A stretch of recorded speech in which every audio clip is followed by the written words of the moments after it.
और शुरुआत करते रिपोर्टर्स रिपोर्ट के साथ। खबर उन्नाव से है, जहां पर 5वें दिन भी वकीलों ने अपनी मांगों को लेकर हड़ताल की। आपको बता दें कि 3 थानों में दर्ज मुकदमे सफीपुर सिविल जज जूनियर डिवीजन कोर्ट में स्थानांतरित होने से वकीलों में रोष है। वहीं उन्नाव बार एसोसिएशन के आह्वान पर वकीलों ने न्यायिक कार्यों से अलग रहकर कचहरी मार्ग पुल जाम कर दिया और इसके बाद न्यायालय गेट पर धरना देकर विरोध भी जताया है। उन्होंने मामले में सुनवाई न होने पर अनिश्चित हड़ताल की भी चेतावनी दी है। देखिए, जो नौ स्थापित सफीपुर मुंसिफी है, इसमें अभी तक सिर्फ दीवानी मुकदमे गए थे, बहुत कम वैल्यू वाले। इधर जिला जज जी का जब से पुतला फूंका गया तो इनके वकीलों के प्रति कुत्सित प्रयास शुरू हो गए, जिसके चलते इन्होंने अपने प्रयासों से थाना माखी, थाना F84 और थाना सफीपुर के फौजदारी के समस्त वादों को लोअर कोर्ट ट्रायल्स को वहां पर ट्रांसफर किए जाने का एक अपने प्रयासों से प्रशासनिक न्यायमूर्ति के एक पत्र के आधार पर आदेश कर दिया। जाहिर सी बात है, जब उन्नाव के अधिवक्ताओं का काम छिनेगा, रोजी रोटी प्रभावित होगी तो वो आंदोलित होंगे। उनकी इस कुकृत्य को देखते हुए बार एसोसिएशन ने संज्ञान लिया और तब से लगातार हम लोग रोज सभा करके आंदोलित हैं और ये मांग करते हैं, भाई सफीपुर मुंसिफी बनी है, सफीपुर में अगर सफीपुर थाना दे दिया जाए कोई दिक्कत हमको नहीं, लेकिन फतेहपुर 84 और माखी थाने का क्षेत्राधिकार उन्नाव की कोर्टों में ही रहना चाहिए, ट्रायल यही होना चाहिए, यही हमारी मांग है। और हम लोग इसको पाने के लिए, अपनी मांगों को मनवाने के लिए कृत संकल्पित हैं। इसी क्रम में आज हम लोग फिर जो है मीटिंग किए, प्रतीकात्मक रूप से कुल 10 मिनट आरोपी जाम किया। इसके बाद न्याय भवन में प्रदर्शन करते हुए न्याय भवन के गेट नंबर 1 पर धरना दिया और पूरे कलेक्ट्रेट का सड़कों पर उतर करके प्रदर्शन करते हुए हम लोग रजिस्ट्री ऑफिस गए, वहाँ भी हम लोग काम बंद करवाए ताकि हमारे जिला जज साहब के कानों में जुड़ेंगे और हमारी मांगे पूरी। मध्य प्रदेश के धार जिले में कन्या आवासीय शिक्षा परिसर प्रस्तावित हुआ था, जिसके चलते ग्रामीणों को सूचना मिली कि निसरपुर शहर को मिल रहा करोड़ों रुपए का कन्या आवासीय शिक्षा परिसर प्रस्तावित होने के बावजूद अन्यत्र ग्राम दोहद में इसकी जगह चयन की जा रही है, जिसकी सूचना पर ग्रामीणों ने नायब तहसीलदार को ज्ञापन देकर उसे मंजूर ग्राम में ही जगह का चयन कर शीघ्र कार्य शुरू करने की बात कही है। ये कन्या शिक्षा परिसर है जो कि निसरपुर के नाम से स्वीकृत हुआ है, तो इसकी भूमि आवंटन से संबंधित कुछ मामला मेरे सामने आया है। ग्रामवासियों का कहना है कि कन्या शिक्षा परिसर अगर निसरपुर के नाम से है तो वो निसरपुर के राजस्व सीमा के अंतर्गत होना चाहिए, क्योंकि यहाँ पर पर्याप्त भूमि उपलब्ध नहीं थी। तो इसके लिए दाहोद ग्राम जो यहाँ से लगभग 10 किलोमीटर है, वहाँ पर भूमि का चयन किया जाकर वहाँ पर आवंटन की प्रक्रिया की जा रही है। अब ग्रामवासियों की इच्छा अनुसार उनका कहना है कि यहाँ पर भूमि उपलब्ध है, तो एक बार भूमि का सर्वेक्षण और मैं अपने स्तर से कर लेता हूँ, और अगर भूमि पर्याप्त उपलब्ध होगी तो जो उनकी जो भी क्राइटेरिया है कन्या शिक्षा परिषद का, अगर वो सब कुछ सही पाया जाता है तो उसके आवंटन के लिए संशोधित प्रस्तावित जहाँ एक तरफ ग्रामीण क्षेत्रों में साफ सफाई के लिए सरकार लगातार अभियान चला रही है, तो वहीं दूसरी तरफ ग्रामीण क्षेत्रों की तस्वीरें जो है वो कुछ और ही बयां कर रही है। दरअसल पूरा मामला ये बाराबंकी जिले का है। यहाँ पर लाखों रुपए खर्च कर सामुदायिक शौचालय का निर्माण कराया गया, लेकिन उसके बावजूद भी सामुदायिक शौचालय का ताला तक नहीं खोला गया, जिसके चलते ग्रामीण जो है वो काफी परेशान है। उनका ये कहना है कि शौचालय का ताला न खुलने से वह खुले में शौच जाने को मजबूर है। आपको बता दें कि ये पूरा मामला विकासखंड हरफ की ग्राम पंचायत मुर्जापुर का बताया जा रहा है। वही खबर देवरिया के रुद्रपुर से है, जहां पर आंगनबाड़ी कार्यकर्ती सरकार की योजनाओं पर पलीता लगाती हुई नजर आ रही हैं। दरअसल बाल विकास और पुष्टाहार विभाग की तरफ से आंगनबाड़ी केंद्रों पर बच्चों को वितरित करने वाला पौष्टिक आहार अधिकारियों की मिलीभगत से आंगनबाड़ी कार्यकर्ती बेच रही हैं, जिसकी शिकायत ग्रामीणों ने पुलिस से भी की और सूचना पर पहुंची पुलिस ने मामले की जांच पड़ताल शुरू कर दी है। सविता वहाँ महारानी सविता का है, समूह वाली लाई थी, हमारे घर में रखी थी। सुबह ऑटो वाले आए थे, हम लदवा के भेज रहे थे, 2-3 लड़कों से टेंशन था, वही चाबी निकाल लिए हैं, जबरदस्ती हंगामा मचा के और बवाल कर दिया है। इतना सुबह आप कहाँ भेजवा रही थी? इतना सुबह जब ड्राइवर गाड़ी चलाने जाएगा, दिन भर गाड़ी चलाएगा तो वही ना आएगा, वहाँ क्या स्थानीय लोग विरोध कर रहे हैं कि आप भिजवाने के लिए भिजवा रही थी?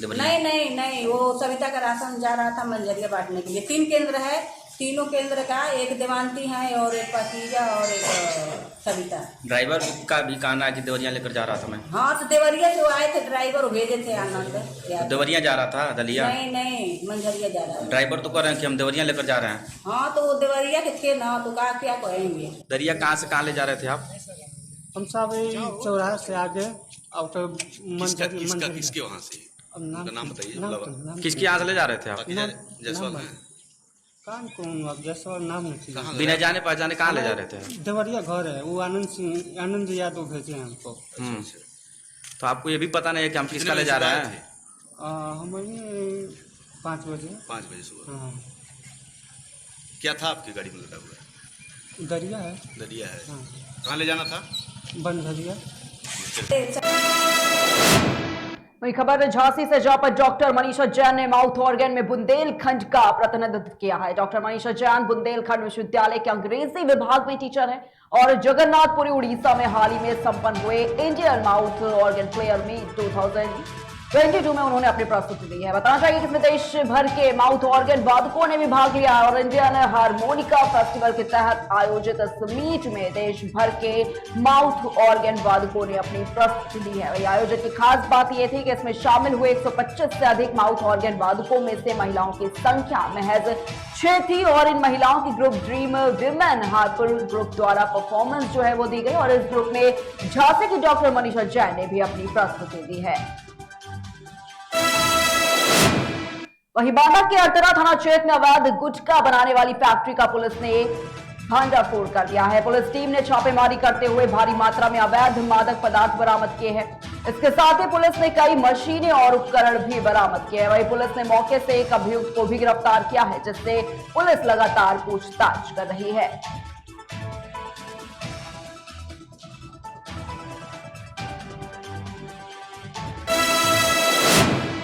वहीं खबर बांदा के बबेरू तहसील क्षेत्र से जहां पर खेतों में घास काटते समय एक युवक को जहरीले सांप ने काट लिया। आनन फानन में परिजनों ने घायल युवक को सामुदायिक स्वास्थ्य केंद्र में भर्ती कराया है, जहां पर डॉक्टरों ने युवक को मृत घोषित कर दिया। वह इस घटना से मृतक के परिजनों में कोहराम मचा हुआ है। क्या हुआ, इनको लेके आए हैं अस्पताल? सर ये खेत में घास काटने गए सुबह सुबह जानवरों के लिए। हाँ। तो घास काटते समय घास में कहीं छिपा था तो हाथ में काट लिया। अच्छा। और घनी घास में छिपा था, हाथ में काट लिया। हाँ। दौड़ कर ये घर आए, घर में आकर बताया, घर वालों से बताया कि हमें सर काट लिया है। हाँ। तो बताने के साथ तुरंत जब तक वाहन का हमने मतलब इंतजाम किया, गाड़ी का इंतजाम किया, इंतजाम करने के बाद तुरंत आनंद फानन हम बबेरू सामुदायिक स्वास्थ्य केंद्र पर लाए। यहाँ लाते लाते डॉक्टरों ने मृतक घोषित कर दिया। अच्छा, डॉक्टर ने देखा तो मृत घोषित कर दी? जी हाँ, डॉक्टर ने देखा, उन्होंने परीक्षण किया, इसके बाद उन्होंने मृतक घोषित कर दिया। मृत घोषित। इनको आए हैं अस्पताल लेके, क्या हुआ है? इनको सर काट लिया है। कहाँ पर काटा? हाथ में। क्या करने गए थे? ये घास काटने गए थे। कहाँ? खेतों में। अच्छा, फिर आपको कैसी जानकारी हुई? हम वहाँ देखा कि इनके हाथ से खून जा रहा था। हाँ। फिर लेके यहाँ बबेरू हॉस्पिटल आए। अच्छा। डॉक्टर ने देखा, मृत घोषित कर दिया। मृत घोषित कर दिया। आपके कौन थे? ये हमारे चाचा जी। अच्छा, तो ये खेत घास काटने गए? घास काटने गए। वहीं बांदा में प्रमुख सचिव ने जिलाधिकारी सहित जिले के तमाम अधिकारियों के साथ कलेक्ट्रेट सभागार में समीक्षा बैठक की। वहीं बैठक के बाद जनपद में चल रही तमाम सरकारी योजनाओं का स्थलीय निरीक्षण भी किया गया। प्रमुख सचिव ने कान्हा गौशाला पहुंचकर व्यवस्थाओं का जायजा लिया और साथ ही जिले में चल रहे सभी कार्यों को समय से पूरा किए जाने के निर्देश भी दिए हैं। वहीं रुक करेंगे अगली बड़ी खबर की ओर। खबर सीहोर से, जहां पर प्रभारी मंत्री डॉक्टर चौधरी ने बाढ़ से हुए नुकसान और राहत कार्यों की समीक्षा की और इस दौरान प्रभारी मंत्री ने कहा कि योजनाओं का लाभ पाने से कोई भी पात्र व्यक्ति वंचित न रहे और इसके साथ ही संबंधित अधिकारियों को निर्देश दिए हैं कि 1 सप्ताह के अंदर बाढ़ से हुए नुकसान, फसल क्षति, मकान क्षति, पशु हानि का सर्वे कर प्रभावितों को शीघ्र राहत पहुंचाने के निर्देश भी दिए हैं। वहीं बहराइच में जिलाधिकारी को दवा की दुकानों पर मनमाने रेट से दवा बिक्री करने की लगातार शिकायतें मिल रही और इसी कड़ी में डीएम ने मेडिकल स्टोर से दवाई मंगवाई। दवाइयों के प्रिंट रेट में हर दुकानों पर अलग अलग रेट में दवाइयां मिलती हैं। वहीं डीएम ने यह बताया कि प्रतिबंधित प्लास्टिक का दुकानदार लगातार इस्तेमाल कर रहे हैं। वहीं डीएम ने मेडिकल स्टोर के खिलाफ कार्रवाई करते हुए 5,000 रुपए का जुर्माना लगाया है और पत्रकारों के माध्यम से जिलाधिकारी ने जिले की जनता से अपील की है कि प्लास्टिक का इस्तेमाल ना करें। जनरल ये शिकायत मुझे प्राप्त हुई थी कि मेडिकल स्टोर वाले जो एमआरपी रहता है उनके कोई किसी मतलब एमआरपी से कोई फिक्स रेट नहीं, अपनी सुविधा अनुसार उसको दवाइयों को किसी भी रेट पर बेचते हैं। दूसरा, बार बार कहने के पश्चात भी सभी मेडिकल स्टोर प्रतिबंधित प्लास्टिक की थैली जो काली जानते हो जिसको रिसाइकलिंग भी नहीं किया जा सकता और वह मानव स्वास्थ्य के लिए अत्यंत कष्टकारी है, नुकसानदायक है। दवाइयों को ऐसी खतरनाक पॉलीथीन में बेचना अपने आप में स्वयं एक दंडनीय अपराध है। उसके क्रम में मैंने आज एक जनरल व्यक्ति को भेजा जो मेरे पास जन शिकायत में आए थे, स्वयं मैंने पैसा दिया। तो पहली बात तो उसमें दवाइयों में रेट में बड़ा फ्लक्चुएशन है।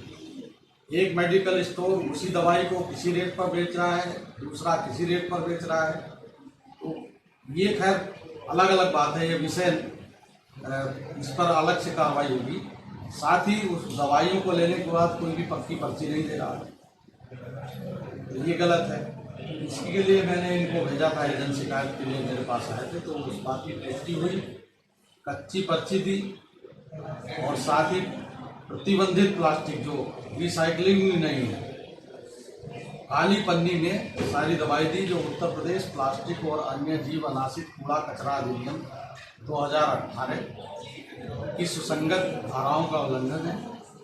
मेरे द्वारा पीओ साहब को और ड्रग इंस्पेक्टर को भेजा।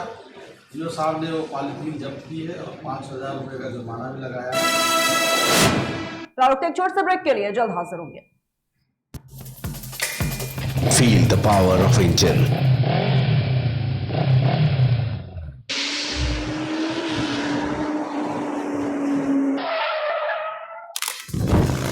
Macco lubricant.